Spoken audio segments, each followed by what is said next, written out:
तो hello everyone, आपका एक नए वीडियो में स्वागत करता हूं। तो जितने भी भाई ऋतिक रोशन एंड जूनियर एनटीआर के फैन है भाई, आप लोगों के लिए मैं एक से बढ़कर एक रिपोर्ट लेके आता ही रहता हूं। तो यहाँ पे आपने थंबनेल में जो लिखा है ना कि भाई तेलुगु वालों रोना मत, अब यहाँ पे हुआ क्या है और ये जो चीज़ें वाईआरएफ ने की हैं ये अच्छी की हैं या बुरी की हैं, और ये क्या साउथ वालों के लिए अच्छी चीज़ हो सकती है।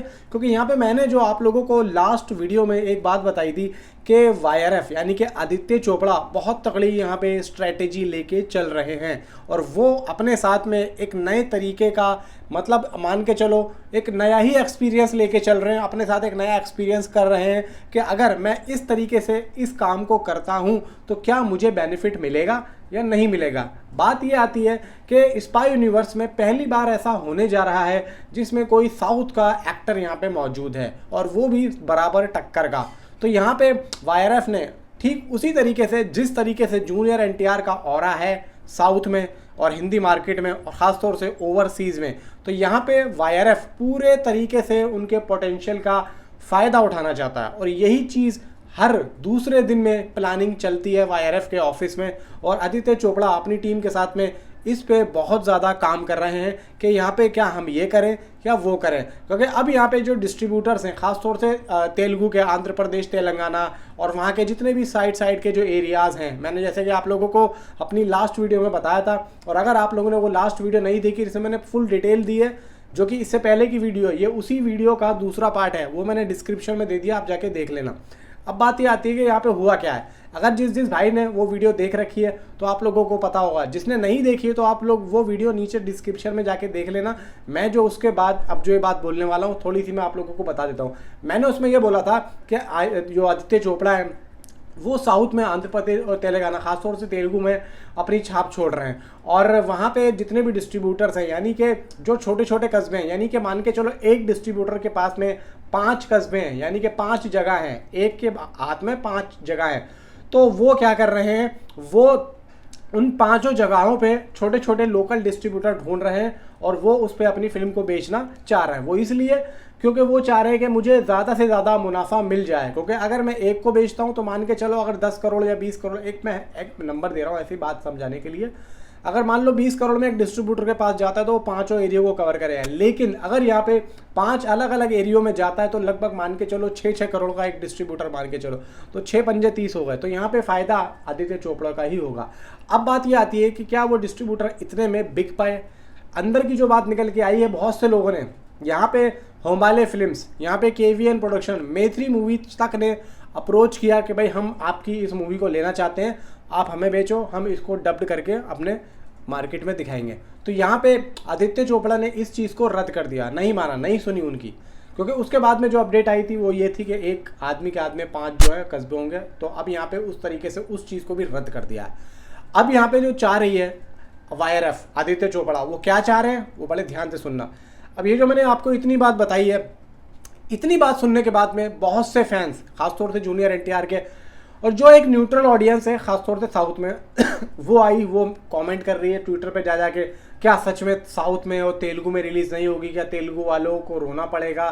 तो ये चीज़ बहुत से लोगों को यहाँ पे लग रही है कि भाई कोई भी साउथ का डिस्ट्रीब्यूटर इस मूवी को डिस्ट्रीब्यूट ही नहीं कर रहा है। अब बात ये आती है कि जो साउथ के डिस्ट्रीब्यूटर हैं वो वहाँ के थिएटर्स में ज़्यादा जान पहचान रखते हैं या वाईआरएफ रखता है। देखो भाई, आप लोगों को मैं अच्छे तरीके से बता दूं कि वाईआरएफ कोई छोटा मोटा डिस्ट्रीब्यूटर नहीं है। उसकी छाप जो है हर जगह पर है, हर जगह पर है, उसको हर कोई जानता है, और उसके बारे में ये भी जानता है कि अगर हम इसके साथ में कोई 3-5 करते हैं तो भाई साहब यहाँ पे हमें आगे काम नहीं मिलेगा। क्योंकि वाईआरएफ कब क्या कर दे आने वाले फिल्मों में, कब कौन से एक्टर को वो अपनी फिल्म में ले ले। क्योंकि डिस्ट्रीब्यूटर्स का एक अलग फंडा है और एक जो डायरेक्टर्स और एक्टर्स हैं उनका अलग फंडा है। क्योंकि यहाँ पे बॉक्स ऑफिस कलेक्शन तो बात की बात है, पहले तो यहाँ पे एक्टर होगा जब भी बॉक्स ऑफिस कलेक्शन होगी ना। तो यहाँ पे जिस तरीके से जूनियर एनटीआर का आना तय हुआ है, तो यहाँ पे सीधी जो सटीक यहाँ पे वाईआरएफ ने गेम खेला वो पब्लिक के ऊपर खेला है। तो डिस्ट्रीब्यूटर्स कोई भी हो उससे उसको कोई फर्क नहीं पड़ता। तो यहाँ पे बीड़ा उठाया है वाईआरएफ ने खुद डिस्ट्रीब्यूट करने का, यानी कि पूरी दुनिया में वाईआरएफ ही अपनी फिल्म को डिस्ट्रीब्यूट कर रहा है। भाई साहब, कहने में बहुत छोटी बात लग रही है, मैंने अपने छोटे से अल्फाजों में इस बात को कह दिया है, लेकिन भाई साहब पूरी दुनिया में वाईआरएफ ही अपनी इस फिल्म को डिस्ट्रीब्यूट कर रहा है। आप ये सोच के देखो कि कितना बड़ा प्रोडक्शन हाउस है कि यहाँ पे कोई भी अगर एक प्रोड्यूसर अपनी फिल्म को बनाता है और उसके बाद में डिस्ट्रीब्यूट करवाता है, आप होमबाले फिल्म को ले लो, होमबाले फिल्म भी अगर हिंदी मार्केट में आती है, जबकि होमबाले फिल्म भी बड़ा है, तो भाई अनिल थडानी को देती है ए प्रोडक्शन को, ठीक है। अब अनिल थडानी जो रवि टंडन के जो हस्बैंड है, जिन्होंने सलार करी थी और एनिमल करी थी, क्यों करी थी? क्योंकि उसकी यहाँ पे पहुंच ही नहीं है। तो मान के देखो फिर वायरएफ किस लेवल का, ओवरसीज में भी यहाँ पे खुद ही कर रहा है, वो तो ओवरसीज में खुद करता ही है, लेकिन साउथ में भी वो खुद ही कर रहा है और यहाँ पे अपनी शर्तों के मुताबिक कर रहा है। अगर तुम वायरएफ की शर्त के मुताबिक पैसा देते हो तो वो आज भी ये बोल रहा है कि आओ मूवी लो और ले जाओ, लेकिन मैं जितना पैसा बोल रहा हूँ तुम उतना दो।